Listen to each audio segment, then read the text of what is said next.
In 2006, Apple came to Intel with an offer. They wanted Intel to build the chip for the first iPhone. Intel's CEO looked at the numbers. The margins were too thin, the volumes too uncertain. He said no.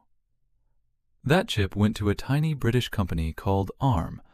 The iPhone sold 1.4 billion units. But that's not even the worst decision Intel ever made, because 10 years later, a researcher named Jensen Huang knocked on Intel's door with a different idea, one that would eventually be worth more than Intel's entire existence. Intel said no again. This is the story of how the most powerful chip company on Earth chose comfort over the future and paid for it with everything. For 50 years, Intel was computing. Not a player in it, not a leader in it.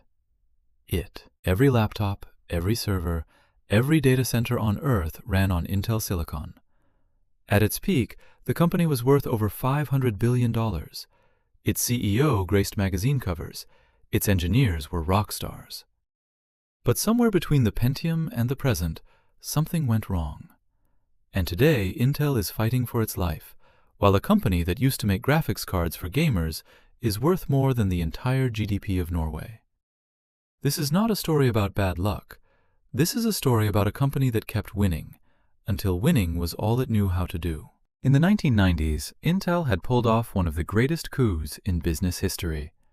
Through a combination of engineering genius and ruthless legal maneuvering, they had locked up the x86 architecture, the instruction set that ran almost every personal computer on Earth. They had a moat, a deep one. And for a while, that was enough. But moats, if you stop defending them, become the thing that drowns you. It's 2005. Steve Jobs is secretly building a device that will change everything. He needs a chip, something low power, fast, and small enough to fit in your pocket. He goes to Intel. Intel's then CEO, Paul Otellini, later admitted in an interview that he calculated the margins and passed. The price was too low, he said. I couldn't see how we'd make money. What Otellini couldn't see was a market that would eventually consume billions of chips per year. He turned down Apple. ARM got the contract. And the mobile revolution, the biggest computing shift in a generation, happened entirely without Intel inside. Here's where Intel's real problem begins. Intel was what's called an IDM, an integrated device manufacturer. They designed chips and built them in their own factories, called fabs. For decades, this was a superpower. Intel's fabs were the best in the world.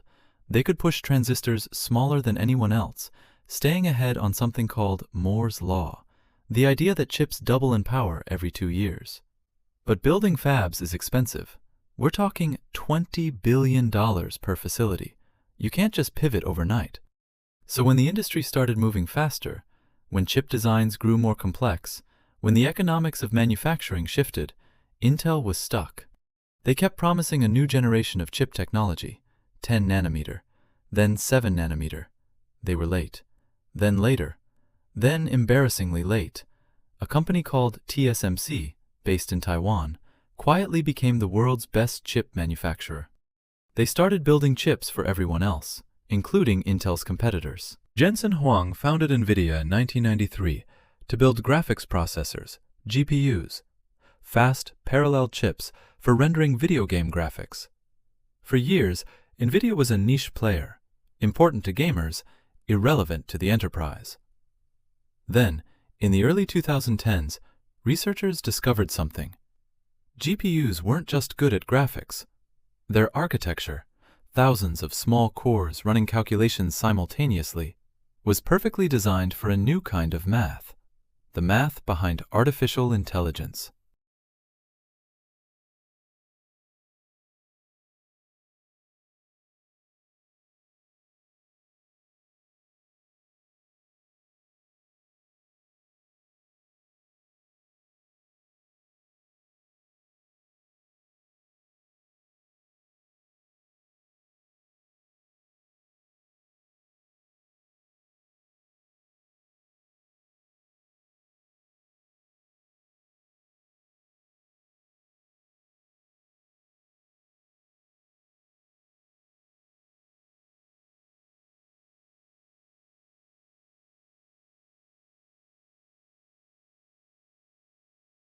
In 2006, NVIDIA had actually approached Intel about a potential merger or partnership around this idea.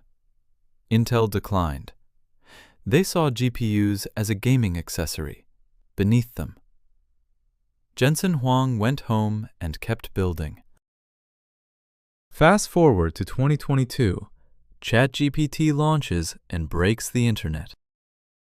Overnight, every company on Earth needs to train AI models, and to train AI models, you need GPUs, specifically NVIDIA's H100 chips. The waitlist for H100s stretched to 12 months.